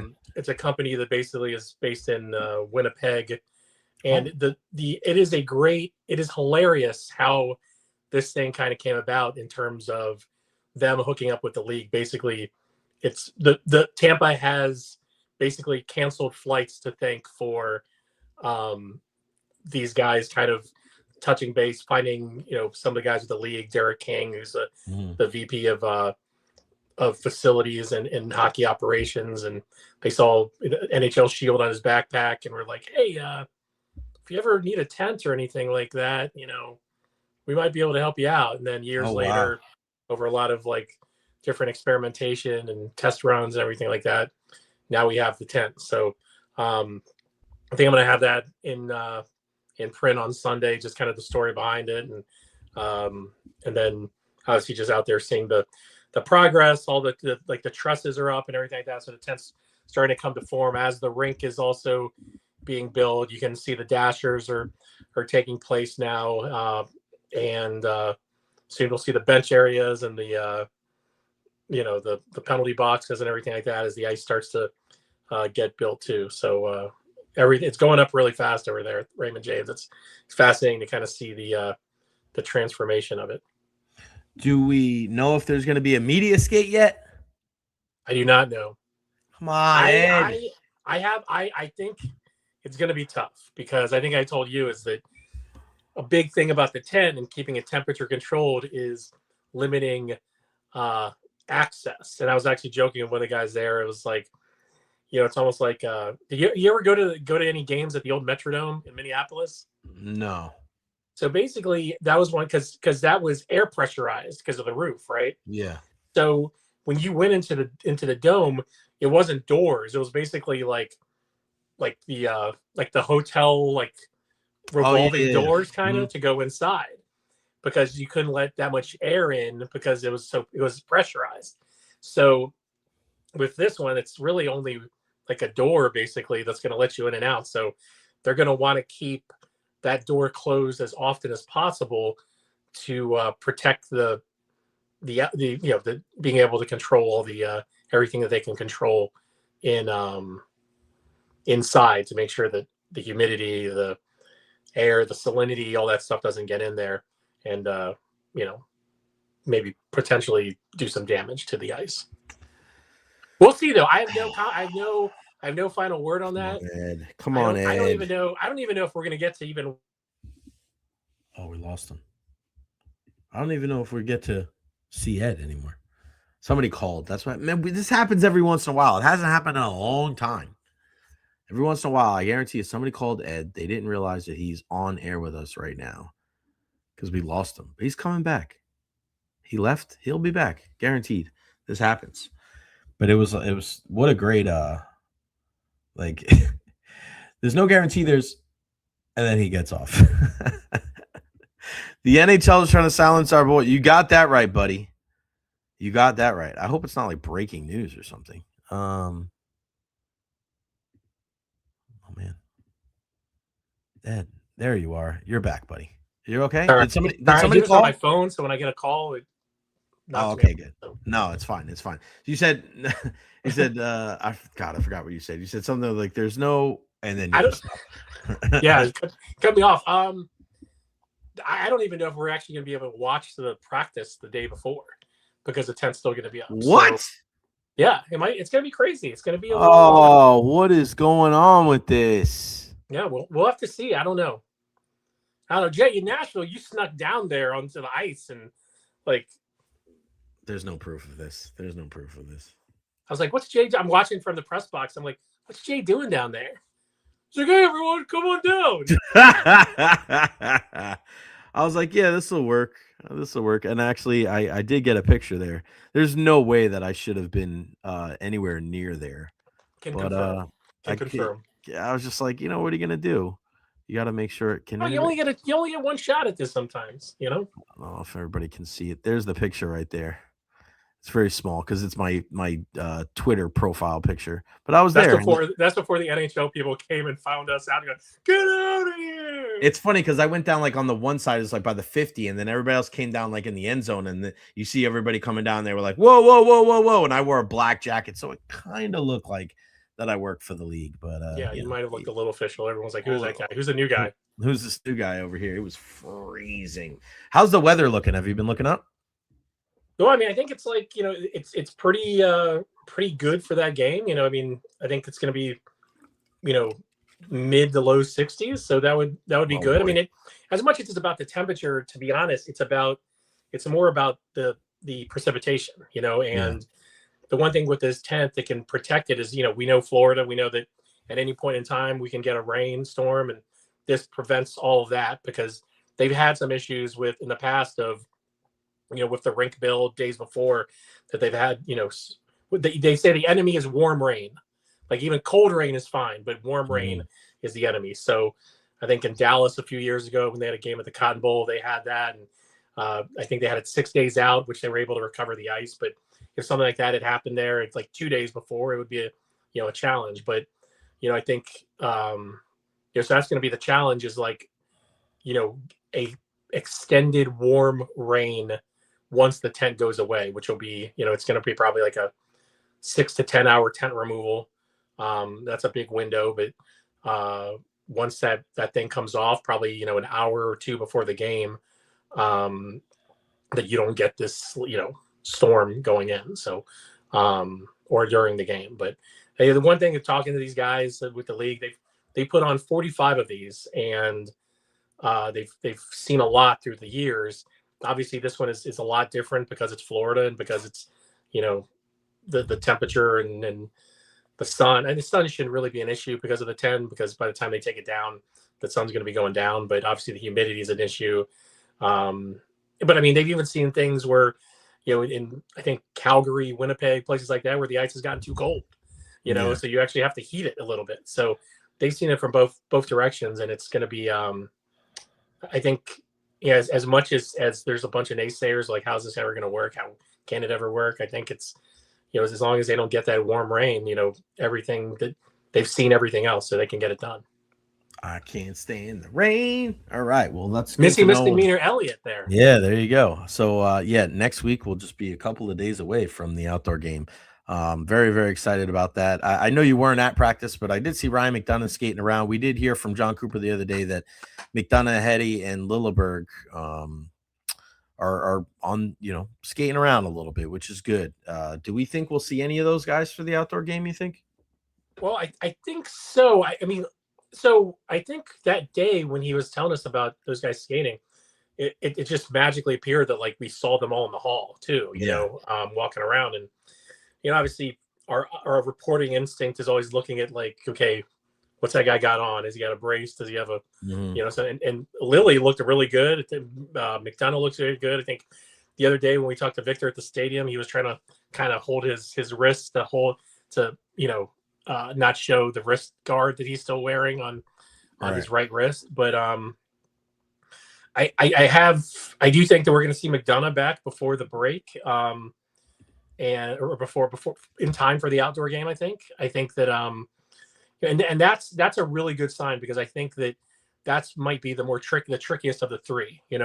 Victor, it's about him coming back from a procedure, but with McDonough, this has been one that's really been super tricky. And just from talking to the coaches and stuff like that, it's been something that they never thought that this was going to take this long, and it's been frustrating on a lot of ends for obviously the player and for and for the team, because they thought he'd be back sooner. But it's one that they've at every turn I've heard that they're resilient in the fact that they're only bringing him back when they know this is resolved. Right. And not that they don't do that usually, but guys play through things. Guys can play a season through their certain stuff, but they don't want this to be at any point something that's going to bother Ryan McDonough down the stretch. And I think we talked about this before. This is maybe a little bit of a different philosophy from the Lightning and the players, and just in general, just like, why rush guys back? Because we can look at these guys and get them back in February or late January, and yes, they have to get back used to the speed of the game. They have to get used to being back in quote unquote mid-season form all of a sudden. But a Ryan McDonough who's played, goes into April in the playoffs having played 40 games versus one that's played 80 games has to be a good thing in the terms of looking at a deep playoff run and what his body's going to have to endure through that. So I think we're going to see McDonough. I think, Hedman, from everything, the reason that he had that surgery at that timing was to not just make it back for the outdoor game, but more importantly to make it back for the Olympics. Yeah. So and from everything I've seen from Team Sweden is that they expect him to do that. So I think he'll be back around that same time, whether it's February 1st, which has always been kind of the timetable, the day of the outdoor game. We'll see. But like I said, I think Lilleberg, just from watching him walk around, he looks good too. So then the big question is, as Julian Breezeball told me, that's a coup problem, is how getting all those guys back in the lineup. Are any of those three guys on long-term IR? I think all three of them are, to be honest. And then, and I think that's why, what Julie told us about the cap, the cap situation, and just, how much, they haven't been able to accrue because they've been in LTIR. And again, LTIR is a lot different this year because you don't get the whole cap hit. You only get, I think, what the average salary is, I think 3.8 something million or something like that. So, you're not in those terms getting that added cover of like, we've got some big contracts with Victor and McDonough. So I think it's 8 million and 6.75 for both of those guys. So you're only really taking really a fraction of that. I mean, Lilleberg is less, but yes, I would think that they're all on LTIR. Point, I think, would probably be the only, and Sabrin would probably be the only ones who'd be a question mark of whether those guys are on LTIR yet. So, but again, I mean, I think Point's one of those ones where coming up this week, we're really going to find out, whether he's what the length that we're looking at, because obviously they have to make a decision there with Team Canada as well. Yeah, and for Pointer, I mean, it looks like they've avoided the worst case scenario, which would be a torn ACL out for the year. But anytime it's not the ACL, and even if it's an MCL, it's still very, very tough. And especially knowing Pointer's game, like if Pointer can't move, and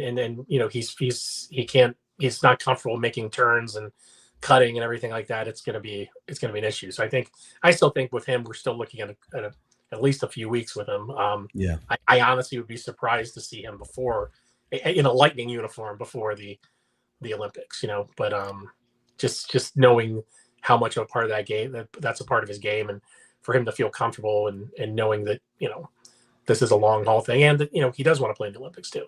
Yeah, it's a very, very big thing for him. Lightning have won 13 of 14 points in 14 straight. Give me a player that's really caught your eye, Ed, over those last couple of weeks. And there's another phone call. Ed's going to go out and come back in. I guess he didn't like that question. We'll be back in a second with our good pal Ed Encina from the Tampa Bay Times. I'm trying to tell everybody to support local, tampabay.com, tampabay.com/sports. Support him, especially, I told him, I think this is the best job that Ed's done since he's been back with the Tampa Bay Times, with the Tampa Bay Lightning. Not that he hasn't done a good job before, but this year he's just all over it. Who are these people calling you? You're so busy. You're so popular. Man. So popular, buddy. Yeah, But I usually put my phone in airplane mode, but I was kind of in a rush to get back in the stadium. So this is my bad. I'm taking accountability for. Look at you, buddy. He's an Okay, accountability master. All right. So during this winning streak, during this streak of how many points that they've had, who's one player that's caught your eye, Ed, over the last couple of weeks? You know what? I mean, this is going to be a weird answer, but you know, I wrote a story today about kind of like 4 decisions that kind of they're important part of this winning streak. And you know, I do think that, you know, when you lost Pointer, you had a decision to make in terms of how you're going to shuffle the lines, you know. And I honestly think that as good as we always talk about Nikita Kucherov being such a playmaker on the offensive end, I honestly think that his defensive game this year has gone way unnoted. I think he's played very well defensively. I mean, like the way style he plays is prone to making some turnovers, especially at the blue line and stuff like that. But I think when you saw him, the way you're seeing him play with Hagel and Sorelli, and we know the way those guys play, right? And they're basically attached at the hip in the way they play and the relentless kind of two-way game that they play. And I think Kuch has just played remarkably on the forecheck. He's played well with those guys, and you know, I know it's cliche of what we hear from when we talk to Hagel and Sorelli a lot is, you know, the good defense turns into good offense, but I think we've seen that a lot with that line, and I think the number on that is that I think they've allowed they've forced twice as many shot attempts as they have allowed that line, and they've outscored the opponents in that line has scored the opposition 13-3. So they're doing it on both sides, right? And that's a line that seemed to, it always kind of seems to be one that we see every once in a while, but then they kind of go away from it. But I think that Kuch's buy-in defensively has really kind of propelled this team. And also too, it's one of those things where you see your best players buying in. And you see him buying in on the defensive zone and not trying to force a play, not trying to push the puck up ice and trying to find a big pass. And then I think we see so much more of like the plays kind of make themselves, you know. I mean, like, I think another thing is just the past few games is the chemistry that we've seen between Dominic James and Jake Gensel, you know. And these are two guys who they're different games, you know. I mean, Gensel is so smart. He knows where to be on the ice. He always finds places to be open. James is a really direct, you know, north-south player who has a lot of speed and pace to his game. But they both have, you can tell that they both have really good vision of the ice and really strong hockey IQs. And obviously there's one guy who's 23 and another guy who's, you know, 31, I think. You know, one guy who's won 2 Stanley Cups, another guy who spent half his career playing with Sidney Crosby, another guy who was at Minnesota Duluth, you know, 6 months ago, you know. But the way that those two guys have formed some great chemistry really quickly, and just to have that, make that kind of decision on the fly, whatever Coop was thinking, and be like, hey, let's throw this guy up there in a top 6 role and see how he goes. You know, we saw how that worked in right away when they put him in there. But yeah, I think all of that kind of combines with this just complete buy-in to the defensive game, and everything that they do is really rooted from playing responsible possession hockey in their own end. And you know, it kind of reminds me of that whole, like, I think when everyone talks about the evolution of the Stanley Cup teams, it was that, you know, when they won the President's Trophy and they had that great record in 18-19 or 18-19, that, you know, they were the greatest show on ice, and they had to learn from losing in the first round that it's not how much you score, it's how much you prevent the other team from scoring. And I think this team has done that. And again, like I think I wrote in my game story the other day is, you know, Coop always talks about this rule of 2, which is, you know, you hold the opponent to 2 goals or less, and you know, you've got a really good shot at winning a game. And you know, the last game was a 7th straight when they held an opponent to 7 or less in regulation. Obviously, there was an overtime, you know, shootout loss within that was a 3rd goal. But at the end of the day, that's what they're doing, and they're doing it consistently. It's not just this, like, you know, a couple games, 3 games, whatever. They're doing it consistently. You look at the 14-game point streak. I think, I think 9 of those games, those 2 goals or less. And there was never a game where they really allowed, I don't think that they allowed Yeah, yeah. 5 or got stuck in a shootout. You know what I mean? Mhm. So I think that's, long answer to your question in terms of one guy, but they've just had that. And I think it also helps them run 4 lines deep. And that's what they've, been able to do. I ask Ed for 1, he gives me 9. This is how we roll Sorry. on this show. But that's the thing. Is like I don't know if you can say 1 Yeah. because it's just so freaking good right now. And to me, it all goes to the Gergensons, Gordon, Holmberg line. Oh, they're I incredible. mean, it's just unfreaking believable. They're just you watch them the other day, and you're just like, they're in the offensive zone all the time. They are outplaying the best players on the other team consistently. And I don't know if I said this to you or to Eric, but when I was home for the holidays, I was watching the game against the Rangers in New York, and I go, watch this next shift with Holmberg, Gergensen, and Gord again against JT Miller, Panarin, and Zibanejad. And the Rangers were in their defensive zone shift after shift after shift. And my brother, like the third time, my brother's like, they're doing it again. They're doing it again. They're doing it again. And I'm just like, bro, these guys. And then they do it against McKinnon. And then they do it against Celebrini. Like they make the top players on the other team just disappear. It's such a huge part of this team's success. I hope they get the credit that they deserve nationally because here locally, those 3 guys, that combination, John Cooper, whoever's decision was to put those guys together, I mean, kudos to you because it's the greatest it's the greatest bottom 6 line we've seen since Gord, Goodrow, and Coleman, no doubt. Yeah, and again, I think I wrote this in that same story. It's like you're never going to duplicate, Gord, Goodrow, Coleman. You're just not, right? Mm-hmm. I mean, the way those guys just could dominate a game was just amazing. But the way that like you said, the way that Gord line now just completely takes away or erases star players has been amazing. And as a star player, what do you want? You want to be on the move with the puck on your stick, and they've taken that away.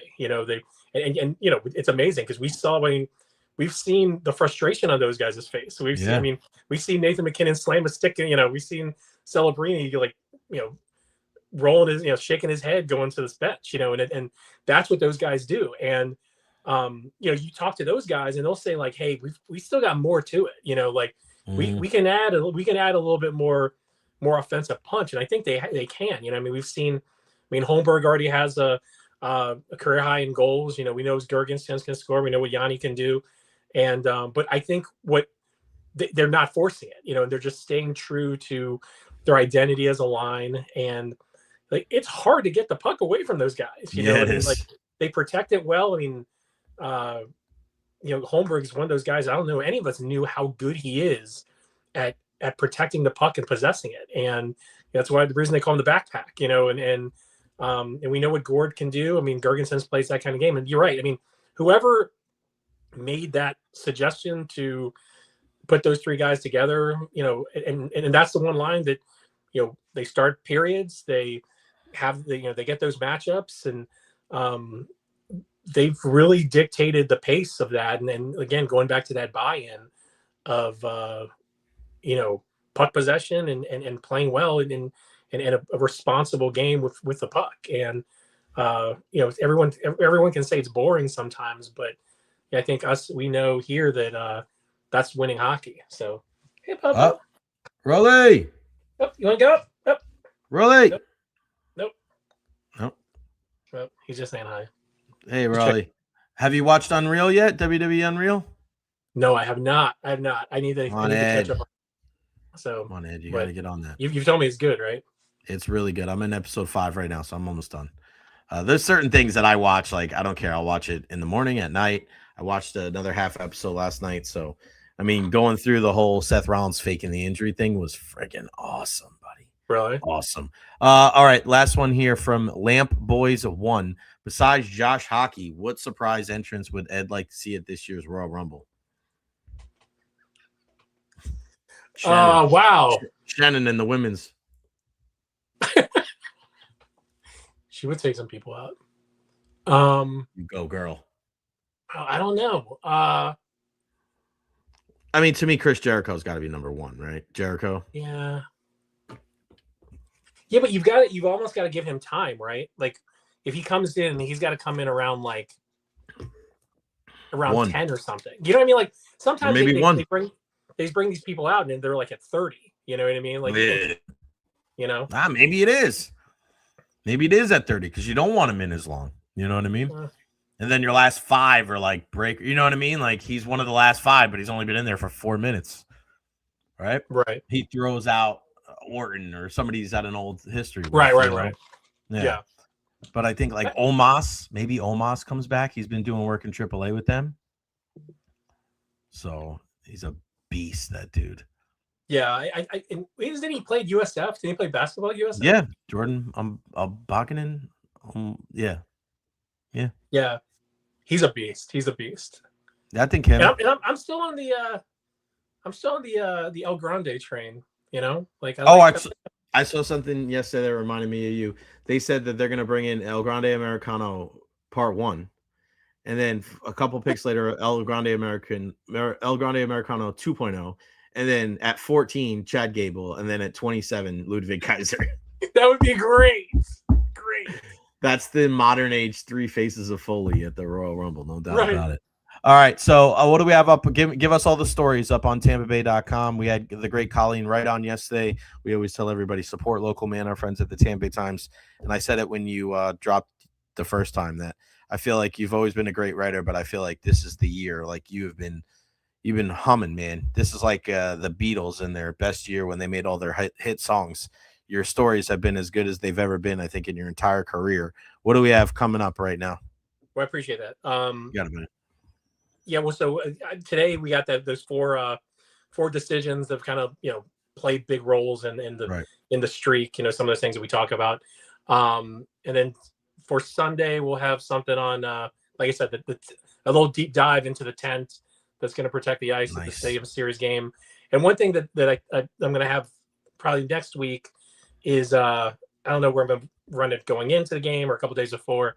I don't know if I told you this, but basically some of the stories that some of the players have had about memories of playing outdoors. Mm-hmm. And that's one that you kind of you work on, probably work on it for like a month now, just talking to players.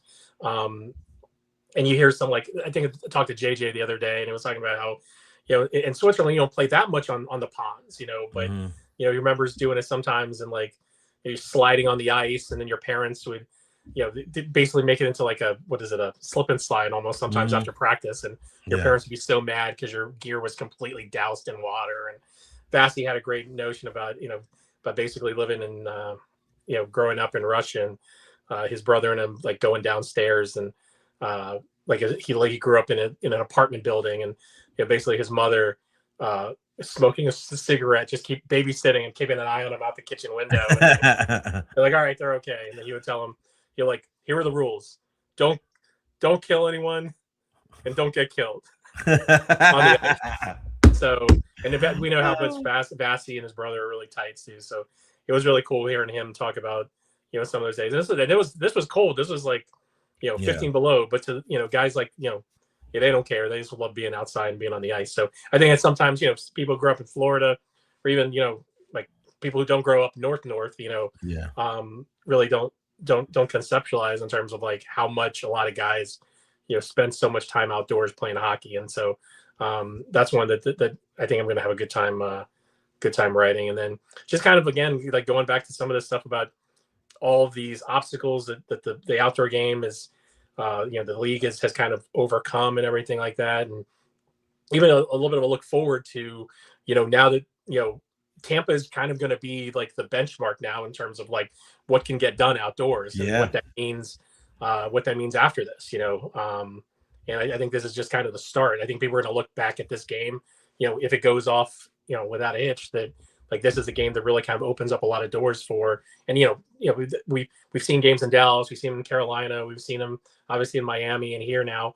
But where's the next step of like where the league can legitimately look at and see like, well, these outdoor games might work, here or there. And then you think about the international stuff and everything like that. So. Yeah, maybe on the moon. We don't know. Or in Mexico City. He just never, or at the Apex, or at the White House. There you go. They're going a little bit everywhere.